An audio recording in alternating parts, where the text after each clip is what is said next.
வணக்கம் நண்பர்களே, எல்லாரும் எப்படி இருக்கீங்க? நல்லா இருக்கீங்களா? இன்னைக்கு நான் எங்க இருக்கேன், எந்த கோயில்ல இருக்கேன், இந்த கோயிலோட சிறப்புகள் என்ன அப்படின்றத பத்தி இந்த வீடியோல தெளிவா பேசுவோம் நண்பர்களே. அதாவது திருவெற்றியூரில் இருக்கக்கூடிய வடிவுடையம்மன் கோயில் அப்படின்ற ஒரு கோயில்ல தான் இருக்கேன். இந்த கோயிலுக்கு தியாகராஜ சுவாமிகள் கோயில் அப்படின்ற மாதிரி கூட நம்ம சொல்லலாம். ஏன்னா இது ஒரு அற்புதமான கோயிலுங்க. சிம்பிளா சொல்லணும்னா இந்த வீடியோட டைட்டில்ல நான் சொன்ன மாதிரி புது புது தொழில் ஆரம்பிக்கணும், புது புது வாய்ப்புகள் உங்களுக்கு கிடைக்கணும். வாழ்க்கையில் ஏற்கனவே அரைச்சமாகவே நான் அரைச்சிட்டு இருக்கிறேங்க. எந்த ஒரு முன்னேற்றமும் இல்லை, புதுசாக எந்த வாய்ப்பும் கிடைக்க மாட்டேங்குது. நானே ஏதாவது தேடி போனால் கூட எதுவும் அமைய மாட்டேங்குது அப்படின்ற மாதிரி வீட்டில் ஓரமாக உட்காந்து திங்க் பண்ணிட்டு இருக்கிறீங்களா, தலையில் அடிச்சுக்கிட்டு? அப்படி இருந்தால் நீங்கள் கவலைப்பட தேவையில்லை. இந்த கோயிலுக்கு நீங்கள் ரெகுலராக வர ஆரம்பிச்சிங்கன்னா உங்களோட வாழ்க்கையில் புது புது வாய்ப்புகள் ஓப்பன் ஆகும், நிறைய நல்ல விஷயங்கள் நடக்கும். அதெல்லாம் எப்படி நடக்கும் அப்படின்றத இந்த வீடியோலாம் நான் தெளிவாக சொல்ல போகிறேன். அதனால் வீடியோவை கடைசி வரைக்கும் கேளுங்க, கடவுளோட அருளை பெறுங்க அப்படின்ற மாதிரி சொல்லுவேன்.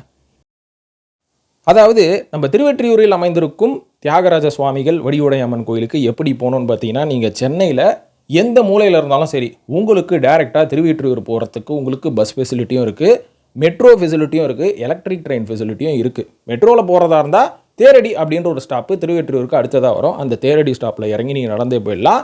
இல்லை நீங்கள் எலக்ட்ரிக் ட்ரெயினில் தான் போவேன், எனக்கு கொஞ்சம் அமௌண்ட்டு கம்மியாக இருக்குது, ஸோ அதனால் செலவு பண்ணி போனோன்னா என்னால் அதிகமாக செலவு பண்ண முடியாதுன்னு நினச்சிங்கன்னா நீங்கள் எலக்ட்ரிக் ட்ரெயினில் போங்க. எலக்ட்ரிக் ட்ரெயினில் போனால் டேரெக்டாக திருவெற்றியூர் ஸ்டேஷனில் இறங்கி நீங்கள் போகலாம். பஸ்ஸில் போகிறதா இருந்தாலும் இதே தான், திருவெற்றியூர் ஸ்டாப்பிங்கில் இறங்கி நீங்கள் யாரை கேட்டாலும் சொல்லுவாங்க. ஸோ இந்த கோயிலோட அம்சமே என்ன அப்படின்ற மாதிரி பார்த்தீங்கன்னா, சக்தி பீடங்கள் அப்படின்ற மாதிரி இந்தியா முழுக்க நம்ம சொல்லுவோம் பார்த்தீங்களா. அந்த சக்தி பீடங்களில் 51வது சக்தி பீடம் இந்த கோயில் தான் அப்படின்ற மாதிரி சொல்லப்படுது. அவ்வளோ அற்புதங்கள் நிறைந்தது. இது மட்டும் இல்லாமல் திருவெற்றியூரில் இருக்கக்கூடிய வடிவுடையம்மனையும் தாண்டி கொடியுடையம்மன் அப்படின்ற ஒரு கோயிலும் இருக்குது திருமுல்லவாயிலில்.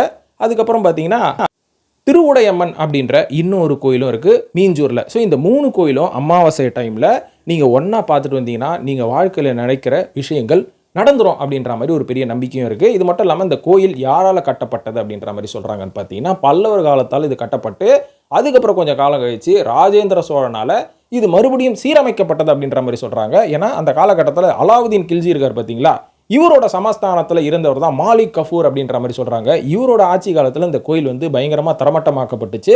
அதுக்கப்புறம் மறுபடியும் புதுப்பிக்கப்பட்டது. அந்த காலகட்டத்தில் இந்த பிரான்ஸில் செஞ்ச ஏகப்பட்ட சிலைகளை கூட அவங்க அழிச்சிட்டாங்க அப்படின்ற மாதிரியும் ஒரு வரலாறு சொல்லுது.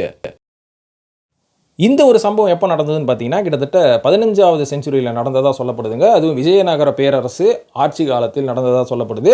இது மட்டும் இல்லாமல் இந்த கோயிலுக்கு அடிக்கடி விசிட் பண்ணுறவங்க நம்ம பட்டினத்தார் அவர்கள் அடிக்கடி வருவாங்களாம். ராமலிங்க சுவாமிகள்லாம் அந்த காலகட்டத்தில் இங்கே தியாகராஜர் அவர்களை வழிபடுவாங்க அப்படின்ற மாதிரியும் ஒரு வரலாறு குறிப்பு சொல்லுது.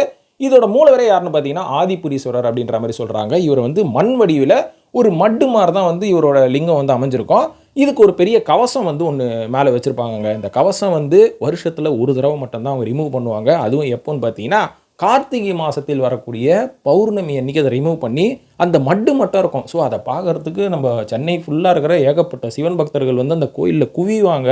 அதனால் கார்த்திகை மாதம் இன்னும் கூடிய சீக்கிரம் வரப்போகுதுங்க. அதனால் நீங்களும் போய் அந்த ஒரு அற்புதமான காட்சியை பார்த்துருங்க அப்படின்ற மாதிரி சொல்லுவேன். இந்த கோயிலில் இருக்கக்கூடிய அந்த பெண் தெய்வம் யாருன்னு பார்த்தீங்கன்னா வடிவுடையம்மன் அவர்கள் தான். வடிவுடையம்மன் அவர்களோட சிறப்பு என்ன அப்படின்ற மாதிரி பார்த்தீங்கன்னா, தமிழ்நாட்டில் எவ்வளோ கோயில்கள் இருக்குது, சென்னையில் நம்ம எவ்வளோ கோயில்கள் இருக்குது, ஆனால் இந்த ஒரு கோயில் மட்டும்தான் வடக்கு திசையை நோக்கி இருக்கும். ஸோ வடக்கு திசையை நோக்கி இருக்க பல கோயில்களுக்கு நீங்கள் போனீங்கன்னா நல்ல நல்ல மாற்றங்கள் ஏற்படும் அப்படின்ற மாதிரி மிகப்பெரிய நம்பிக்கை இருக்குது. அதே மாதிரி தான் இந்த கோயிலும், அதுவும் குறிப்பாக வடிவுடையம்மன் அவர்களோட சன்னதி வடக்க பார்த்த மாதிரி இருக்கும். அதனால் ரொம்ப ரொம்ப விசேஷம் அப்படின்ற மாதிரி சொல்லுவாங்க. இது என்னோட லைஃப்லேயும் நான் போய் நிறைய மாற்றங்கள் ஏற்பட்டிருக்கு. அதனால தான் இந்த வீடியோவில் குறிப்பாக நீங்களும் பலன் அடையணும் அப்படின்ற ஒரே காரணத்துக்காக தான் நான் இந்த கோயிலுக்கு போய் இந்த வீடியோ எடுத்து நான் போட்டிருக்கிறேன். ஸோ இவ்வளோ சிறப்புகள் நிறைந்த இந்த கோயில் மிகப்பெரிய கோயிலுங்க. அதுவும் திருவெற்றியூர் மாதிரி ஒரு பிஸியான ஒரு இடத்துல இவ்வளோ பெரிய கோயில் அமைஞ்சிருக்கு அப்படின்றது சத்தியமாக யாராலையும் நம்பவே முடியாது. அவ்வளோ பெரிய ஒரு மிகப்பெரிய காம்பவுண்டில் கோயில்.